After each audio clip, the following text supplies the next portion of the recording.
Hello again, everybody, and welcome to another edition of Brown's Latest. I'm Dave Grendzynski. You can call me Grizzer, and this is where we get you caught up with some of the latest news and the tidbits that are tied to our favorite team in the NFL, the Cleveland Browns. The elf on the wall should have told you. Thank you to everybody who has liked our previous episodes, who has subscribed to the channel, and all of you who get your comments down there in the viewer comment section. Now, coming up on today's show, I plan to take a deeper dive into Mike McCarthy and whether or not he'd be a good fit for the Browns. But then another Mike joined him on the beach. A former Browns player sounds off, not about the team, but about the people who cover the team. Then a national NFL analyst fires off a fiery message for all the Shedeur haters out there. And in the viewer comments, who Jimmy Haslam has to call right away and get him here to be the next coach of the Browns. And this is a guy we haven't really talked about that much. But first things first, we got to talk about this. The Mikes. Now, how crazy is it that not only are they both named Mike, but that both their last names start with Mech? You got the Mike Mix. McDaniel and McCarthy. And I will say that I think one of them is a better fit for the Browns than the other.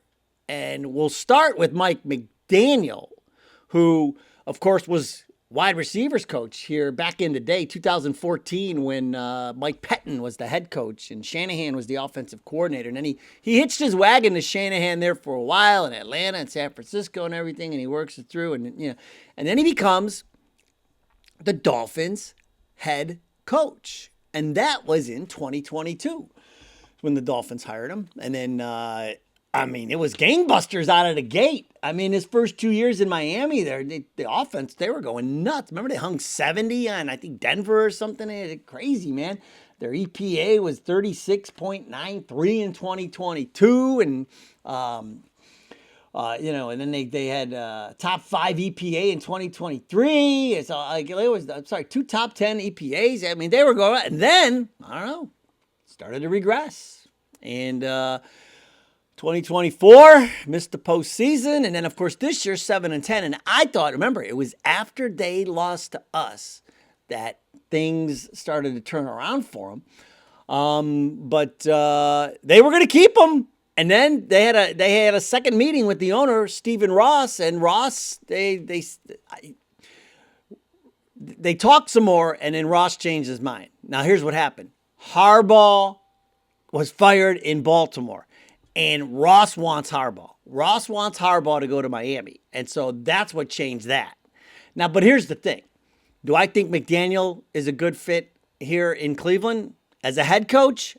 Absolutely not, man.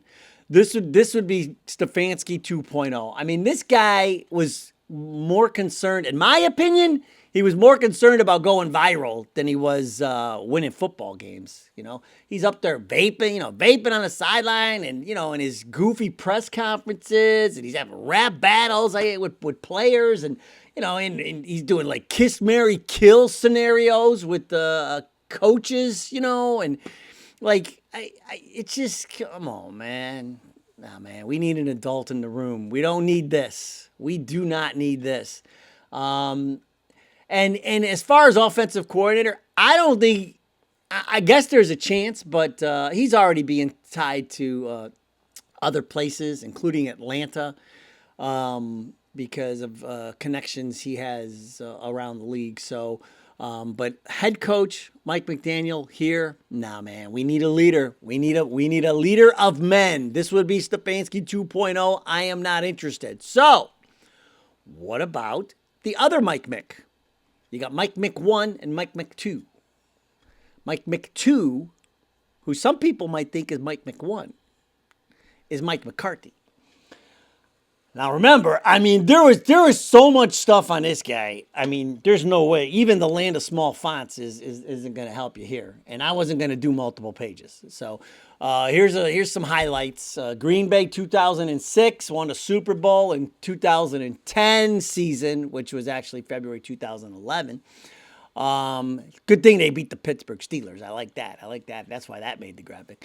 But in 2020, he goes to Dallas and, had a nice little run there. And, I mean, three straight 12-5 seasons with Dallas and, got Dallas into the playoffs. But, Jerry's world, what are you going to do? So he's got 170, over 170 regular season wins, a winning percentage of almost 600, multiple division titles, and the Super Bowl ring. I mean, he fits the bill, right? Of a respected veteran with a long history of success. And, the thing is, I mean, and his last year in Dallas, they had tons of injuries. Dak, everybody's hurt. They had a lot of guys getting hurt. And so, that's why they kind of fell off. But he's 62. And he was out of the league last year, but who knows? He may be refreshed. And a lot of times, this is why I like a guy to have a job, and then maybe he makes his mistakes, and he goes in, and then he comes back to the job, because it's so, you look at it from a different perspective. Like when you're coaching a team, and then you're not coaching, and you're watching somebody else, and you take some time away from it, and you look at it from a different perspective. It changes something, right? A lot of times for the better, And so, I mean, 174, 112 and 2. That's his record, in 18 seasons. So, after doing my deep dive, McCarthy is not a bad option. Can they get him? I don't know. But this is the kind of guy we're going to need. We're going to need a guy who, we have to have a leader. That's the number one thing in all this. That's why Mike McDaniel, no. And then some of these other people that they're talking to, those are just courtesies, man. They're just, I don't see, like the Bengals are letting go of their guy pitcher. They're not letting that guy go. You think Burrow's going to let that guy go? Get out of here. They'll just pay him more or something. But he's not a head coach. Get out of here. I mean, he's only been an OC for like a year, I think. 1 year, 2 years, whatever it's been. So, but McCarthy, I will just, at this point, I will call him Mike Mc2. I will call a viable option. Okay? Viable option. Mike McCarthy. But remember, we're early in this process, man. We are early in this process. All right, now. TJ Ward, do you remember him? He used to play safety for the Browns. Whoo! Oh, what was in the water the last couple of days? But man, oh man, people going off about all kinds of things. TJ Ward going off about the media. He was asked about about a quote from our guy, Daniel Oifusi. And he said that he believes the belief is that the Browns still need to find a long-term answer at quarterback. Now, I do disagree with that too. But TJ Ward, man, he took exception to it, and he says, "This is what he said." He's like, "Dealing with the reporters and the media in Cleveland is misery, and every year they're looking for a fresh start, no matter who it is and where they're at." That's that. Just something to keep them papers turning over in Ohio, man. It's a bunch of BS. So what I do think he has a point. And I think that you see this even in the comments too. People who just, and even on some of these sports talk shows or whatever, I don't see them all. I don't hear them all. I don't listen to them all, but I see clips. You know how clips come flying on your reels and everything, but it's like always so negative, and that's why here, I'm glass half full guy, and I get railed for supporting Shedeur, but I'm the guy who's saying we don't have to. Why would you play him 7 games and go, all right, that's it. We gotta where's the list? We gotta find the quarterback list again. To me, that is insane. That is the complete wrong way to approach this. And that's what TJ Ward is saying. I agree with him. I completely agree with him on that part.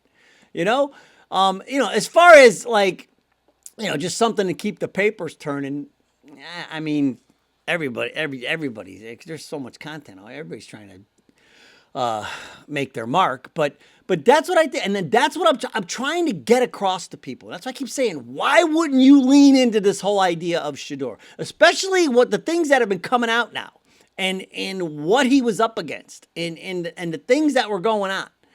I mean, he was running up that hill. If you're a Stranger Things fan, I mean, he was running up that hill, man. Ever since he got here, and so this is where I'm coming from. I'm tired of looking for quarterbacks. I'm tired of looking for the next best thing. I'm tired of it. I'm ready to get married. Let's go.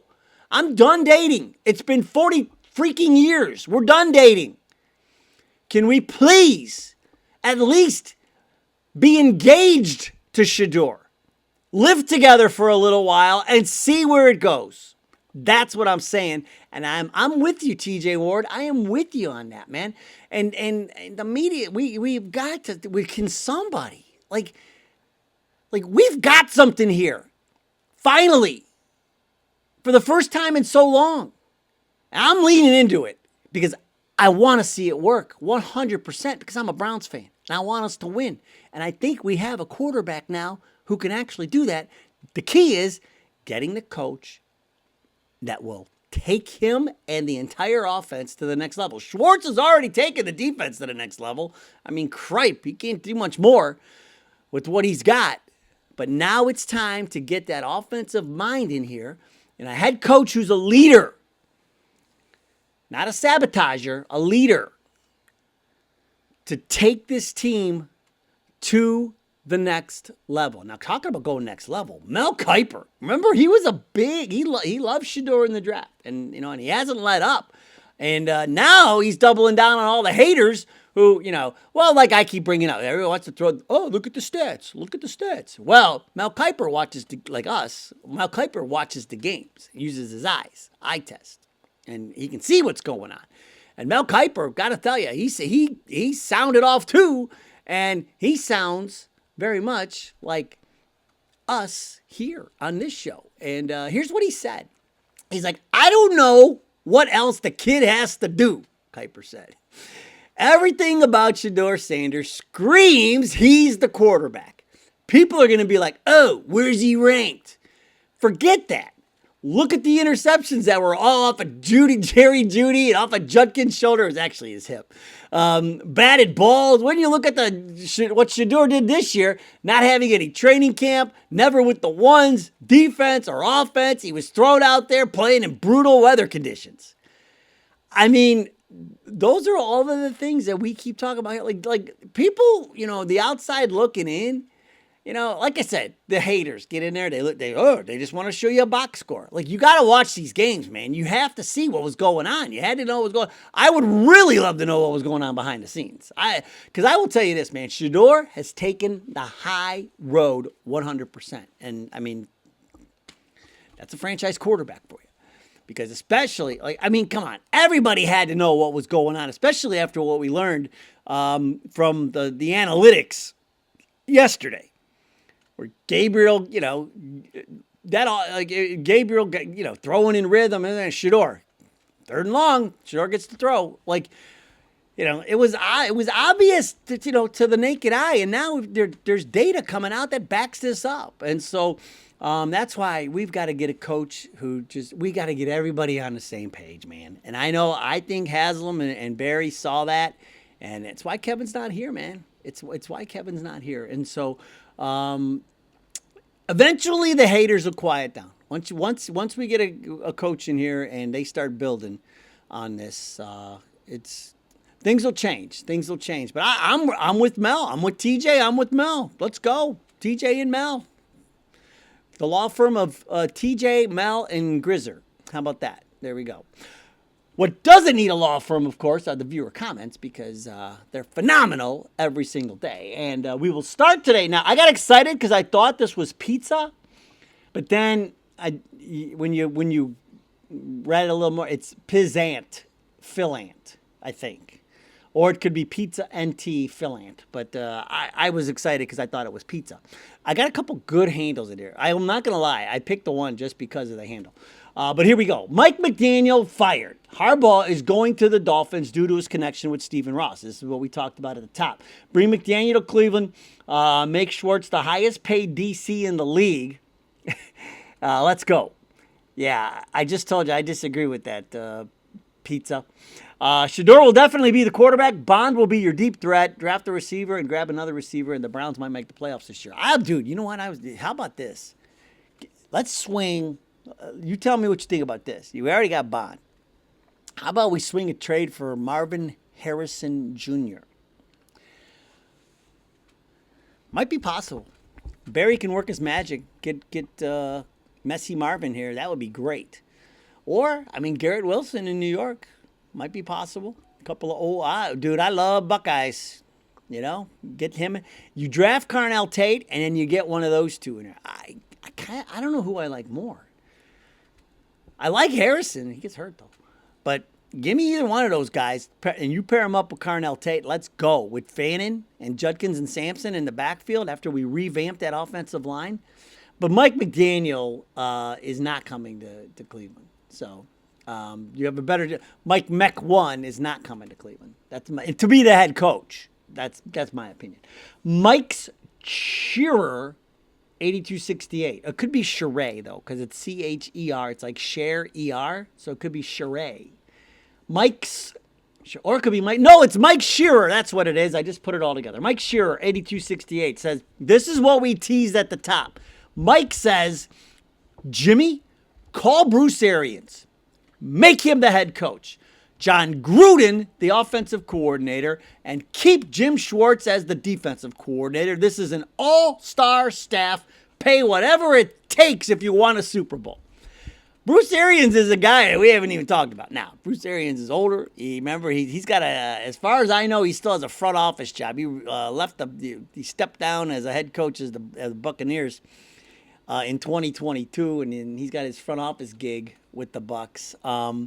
But I don't think Bruce Arians is going to be. I think he's too old. I think they're not looking that route, because if you look at the guys on this list outside of Schwartz, who's in the building so far, it's been young guys. Now, if you get McCarthy and Harbaugh are exceptions, but it sounds to me like Harbaugh will end up in Miami, and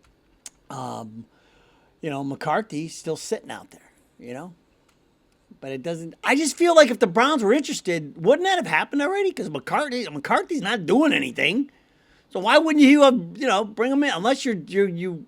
Well, okay. You know what? Because you do have to talk to Tommy and Jimmy Boy, to gauge their feelings too. Schwartz is a viable candidate. McCarthy's a viable candidate. Okay. B.W. Sargent 7. This is a long one, but it's a good one. He says, Haslam needs to clean house in the front office. Remember the Watson deal? We do. We remember BW. Although I don't think Haslam knows football either. Stefanski is a compulsive liar and a first-class BSer. We know that. We definitely know that. Why in God's name are we not going all in for Harbaugh? Again, the front office is making poor decisions and looking at a bunch of bums aside from Schwartz, but Schwartz needs to stay with the defense. We need to stick with Shedeur and develop him. And everyone on the offensive line needs to be replaced. Isaiah Bond should be the number 1 wide receiver. Judy needs to go. And we need wide receivers in the draft next year. Oh, and one more thing. He's not done yet. Someone needs to figure out why every year we have so many injuries. Myles Garrett is arguably one of the most aggressive players on the field, but yet remains in top conditions. What are these other guys doing or not doing? I don't know. I'm going to be 50 next year, and I've always have been and always will be behind the Browns, but I am sick and tired of saying next year. B.W. Sargent, that was something else, baby. When I was like, wow, I wanted to run through a wall when I read that, and so I thought I'd share it with you. Harbaugh. It's not about us going to Harbaugh and saying, "Come be our coach." It's about Harbaugh telling the teams what he's going to do, whether he still wants to be a head coach. Harbaugh is going to make his own decision. Nobody's going to make that decision for him. So, and I know he likes but Schwartz is a leader of men. And the way the defense plays from, we need a leader of men who's the head coach. So if there's a way to keep him with the defense but make him the head coach, I'm all for it. I've been talking about it since week 2. I wanted to fire Stefanski and at least on an interim basis, make Schwartz the head coach. That to me would have been the best route after it's all said and done. I mean, I was screaming for that. Go back and look at week 2. Look at the Monday show after the second game of the season. Maybe even the first game of the season. I think it was the Monday after the first game of the season. I was screaming for it. But yeah, I would have made Schwartz the interim at some point. But like I said, Jimmy was working on the stadium deal and didn't really have time for the football team. Resurrect Mins says, Haslam knew Stefanski sabotaged Shedeur and was mad because 12 was the best quarterback he had on the roster. Barry showed Jimmy the light, and he kept his job. I think that's not probably far-fetched. It's not. You know, like I'm saying, they had those same analytics, right? They had to have it. I mean, if Leah's got them, I mean, come on. They're going to look at that and be like, what is going on here? And I mean, the eye test too. We could all see it. So you put it all together and you're like, Kevin, what's going on? So now, man, Resurrectmans, yeah. I don't think that's far-fetched. And we will end today, and this is the one I picked strictly, didn't matter what he said. As soon as I saw the handle, I said, that one's going in. This viewer comment comes from Wacky Wookie. I mean, come on. You got to use Wacky Wookie. And Wacky Wookie says, Hey, Grizz, fun fact. Marty Schottenheimer and John Harbaugh have the same birthday, September 23rd. All right, there we go. I like it, Wacky Wookie. We can have our Wacky Wookie fun fact of the day if he's got more of those. I didn't check it to see. I probably should have double checked to see if they actually true. But I trust the Wacky Wookie. If you can't trust a guy whose name is Wacky Wookie, then who can you trust, right? So, but that's Marty Schottenheimer. So, because remember I said we love Schottenheimer when he was here. And so I think what the Wacky Wookie is saying is that's another reason we should hire Harbaugh. Because we love Schottenheimer. And now Harbaugh is on the beach. We could get him and we'll love him. And they both have the same birthday. So that's got to mean something. That's what I think he's going with. That's where I think he's going. But, all right, well, like I say, hey, and I'll throw, like, if I see stuff, I throw stuff in the comments to try and keep up with some of the news and everything. But, all right, we'll just keep working through it and see where it's so early. I mean, there's so many names. It seems like, gosh darn, there are so many names. But here's what I'm going to do. You know, tomorrow, prediction pen. Not going to a prediction pen. We're not done yet. I know the season's over, but the prediction pen is going to help us find a new coach tomorrow. If this is not the best way to find a new head coach, then you tell me. Come on. So we're going to help. The prediction pen is going to help us figure out who should, and if nothing else, be on the short list. So there you go. You got that to look forward to on Saturday. So there you go. All right, that's going to do it for today's show. Thanks so much for joining us. Go. I dropped the ball. Go Browns. We'll see you next time.